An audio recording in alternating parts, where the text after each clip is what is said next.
Viewers, इस आदमी ने एक ऐसा अनोखा फ्रूट खा लिया था ना, जिसकी वजह से वो बहुत ही ज्यादा बहादुर बन गया था। वो तो डायरेक्टली राजा की बेटी के साथ जाकर रिलेशनशिप बनाने लगता है। लेकिन ये सारी चीजें करने से उसके साथ कौन कौन सी डरावनी घटनाएं घटेंगी, इस बात का तो पता लगाना पड़ेगा। कहानी की शुरुआत में हमें तब का टाइम दिखाया जाता है जब हम इंसान डेवलप हो रहे थे, यानी कि तब का समय जब हम जंगलों में रहकर अपना जीवन बिताते थे। अब हमें इसी तरीके के कुछ आदिवासियों को दिखाया जाता है जो अपने डिनर के लिए एक बहुत ही बड़े पिग का शिकार कर रहे थे। तभी अचानक से एक आदमी के ऊपर बड़ा सा भाला आकर लग जाता है। उन सभी का लीडर, जिसका नाम मॉरलॉक था, वो बहुत ही गुस्सा हो गया था कि आखिर ये किसने किया। तब जाकर झाड़ियों में से जेड नाम का एक दूसरा आदिवासी निकलता है और जेड ने ही उस सुअर को मारने के लिए भाला चलाया था। जेड को लग रहा था कि उसका निशाना एकदम परफेक्ट लगा है, लेकिन वो निशाना तो उनके ही टीम मेंबर्स को लग गया था। इसीलिए अब मॉरलॉक और उसके सारे साथी जेड को मिलकर बुली करते हैं। वहीं पर हमें माइक नाम का एक दूसरा आदिवासी दिखाया जाता है जो कि जेड का दोस्त हुआ करता था। मॉरलॉक तो अपने साथियों के साथ मिलकर माइक को भी परेशान किया करता था। जेड और माइक तो पूरी बस्ती में अकेले ही एक दूसरे के दोस्त होते हैं।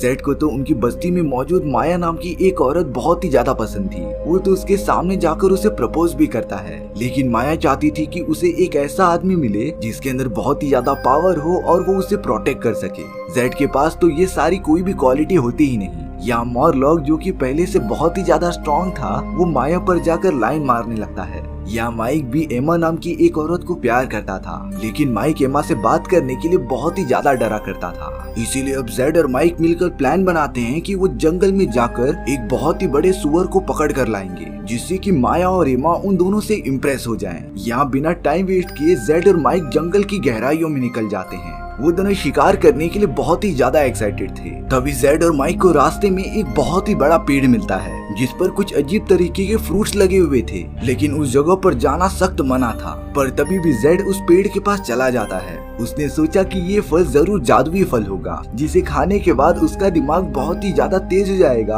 और वो ताकतवर भी बन जाएगा। माइक जेड को बहुत ही ज्यादा रोकता रहता है, लेकिन जेड कहाँ किसी की सुनने वाला था। जेड ने तो बिना टाइम वेस्ट किए उस फ्रूट को खाना स्टार्ट कर दिया था। पता नहीं जेड को तो एकदम ताकतवर होने की फीलिंग भी आने लगी थी, इसीलिए वो फ्रूट खाता ही जा रहा था। लेकिन जेड तो आसान सवालों का जवाब भी नहीं दे पाता। इसके बाद जेड और माइक वापस अपने बस्ती वालों के पास आ जाते हैं, जहाँ पर वो सब किसी फेस्टिवल का सेलिब्रेशन कर रहे थे। सारे लोग बहुत ही ज्यादा खुश होते हैं। अब जेड ने माइक को एडवाइस दिया था कि वो एमा से जाकर बात करे और उसे अपने दिल की सारी बातें कह दे। दरअसल जेड को लग रहा था कि जादुई फल खाने की वजह से वो जो कुछ भी कहेगा वो सारी चीजें सच हो जाएंगी। लेकिन जब माइक ने एमा को प्रपोज किया, तब एमा ने तो उसे डायरेक्टली मारना स्टार्ट कर दिया था। लेकिन इतना ही नहीं, गाँव वालों में से एक आदमी ने जेड को वो फल खाते हुए देख लिया था और ये उनकी बस्ती में पूरी तरीके से इलीगल माना जाता है। इसीलिए अब मॉरलॉक और उसके आदमी मिलकर जेड को मारना स्टार्ट कर देते हैं। जेड तो अपनी जान बचाकर जंगल के अंदर भागने लगा था। मॉरलॉक और उसके सभी लोग एकदम पागलों के जैसा जेड के पीछे पड़ गए थे।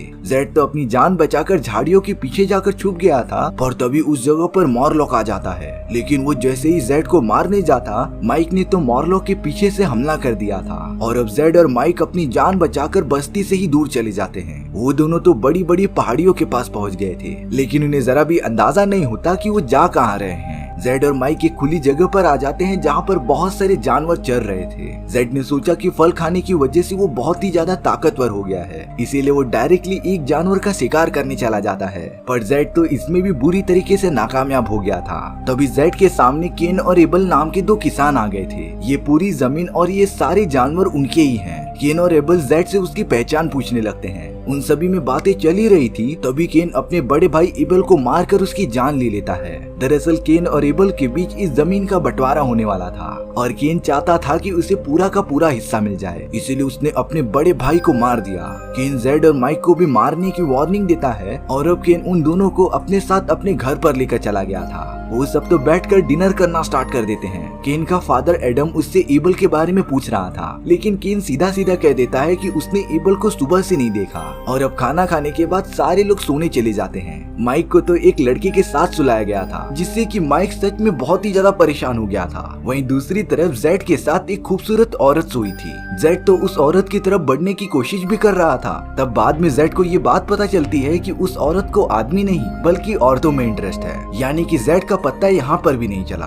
अब सुबह होने के बाद केन के फादर पूरे गाँव वालों के साथ अपने बड़े बेटे एबल को ढूंढने लगे थे। बहुत ज्यादा सर्च करने के बाद उन्हें एबल की लाश एक जगह पर मिल गई थी और उनका पूरा शक अपने छोटे बेटे केन की तरफ गया था। लेकिन केन तो जेड और माइक के साथ पहले ही गांव छोड़कर बाहर चले जाता है। वो तीनों चलते चलते एक बहुत ही बड़ी जगह पर पहुंच गए थे। वहाँ पर तो भारी मात्रा में आदिवासी जमा होते हैं, लेकिन जेड ने तो वहाँ पर माया और एमा को देख लिया था। उनसे बात करने के बाद जेड और माइक को ये पता चलता है कि कुछ डाकुओं के झुंड ने उनकी पूरी बस्ती पर हमला कर दिया था और उनसे बचने के चक्कर में सभी लोग चारों तरफ भागने लगे थे।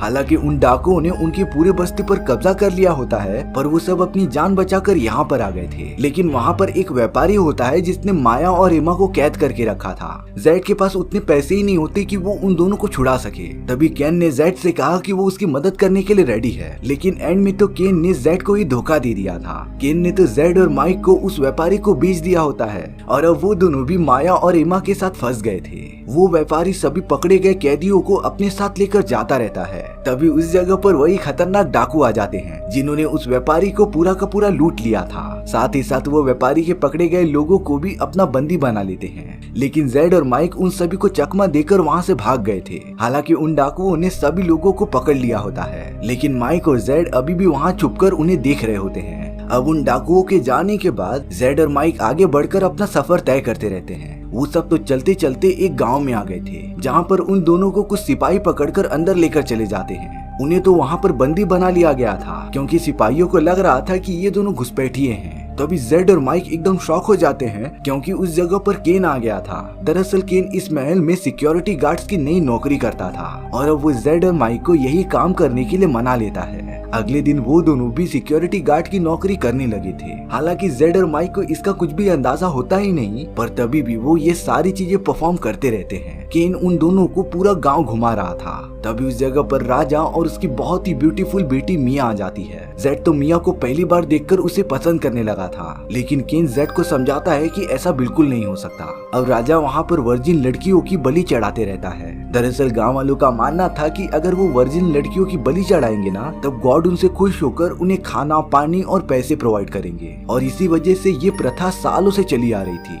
अब एक दिन जेड और माइक को ये पता चलता है कि राजकुमारी मिया ने उन दोनों को बुलाया है, इसीलिए जेड और माइक बड़े एक्साइटमेंट में उनके महल में चले जाते हैं। अंदर जाने के बाद जेड ने देखा कि सारे आदमी ब्यूटीफुल लड़कियों से पूरा घिरे हुए हैं। वहाँ पर तो माया और एमा भी मौजूद होती है जो महल के सारे लोगों की सेवा कर रही थी। जेड ये देखकर वहाँ के एक सेनापति पर चिल्लाता है ताकि वो एमा और माया पर जुल्म करना बंद कर दे। या माइक को भी उन सभी की सेवा के लिए लगा दिया गया था, लेकिन जेड को स्पेशल ट्रीटमेंट मिलती है राजकुमारी के यहाँ पर। शायद से राजकुमारी मिया जेड को पसंद करने लगी थी और ये बात तो हमारे जेड के लिए चांदी ही चांदी थी। अब दूसरी तरफ हमें राजकुमारी मिया के फादर को दिखाया जाता है जो कि अपने महल के अंदर एक जादुई दरवाजे के बारे में बात कर रहे थे। उनका मानना था कि जो भी इस दरवाजे के अंदर गया वो कभी बाहर लौट कर ही नहीं आया, लेकिन जिसके ऊपर गॉड की ब्लेसिंग्स होंगी वही इस रूम से बाहर आ सकता है। इसीलिए अब राजकुमारी मिया जेड को कन्विंस करने लगी थी कि वो कैसे भी करके इस कमरे में चले जाए और अब जेड एकदम चौड़ में उस कमरे के अंदर चला जाता है जहाँ का दरवाजा तुरंत ही बंद हो गया था। जेड एकदम डर जाता है कि आगे क्या होगा। तभी जेड अपने सामने माइक को देख रहा था जो कि एकदम नॉर्मल तरीके से खड़ा होता है। जेड को तो वहाँ पर कुछ खतरनाक चीज महसूस ही नहीं हो रही थी, इसीलिए अब जेड बैठकर गॉड से प्रे करने लगा था।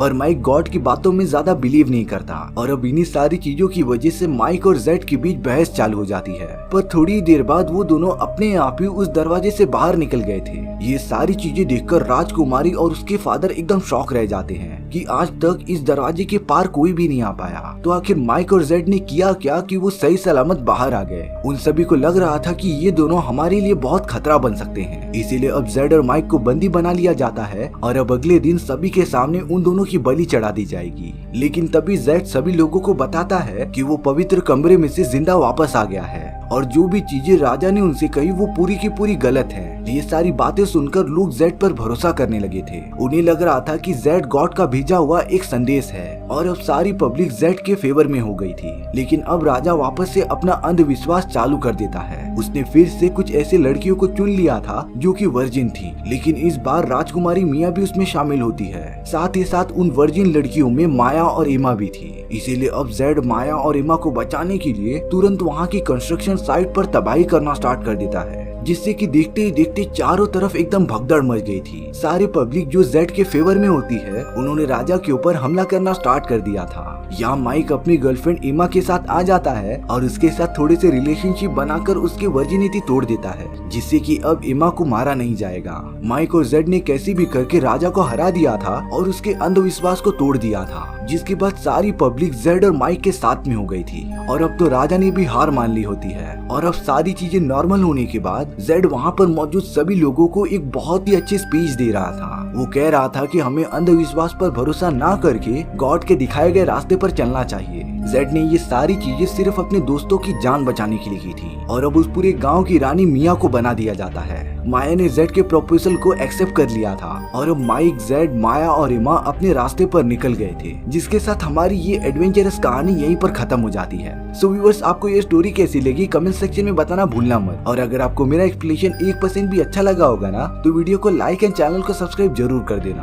क्योंकि सच में इससे मुझे बहुत ज्यादा मोटिवेशन मिलेगा आपके लिए इसी तरीके की मजेदार स्टोरीज ढूंढ कर लाने के लिए। तो मिलते हैं नेक्स्ट वीडियो में, सी या।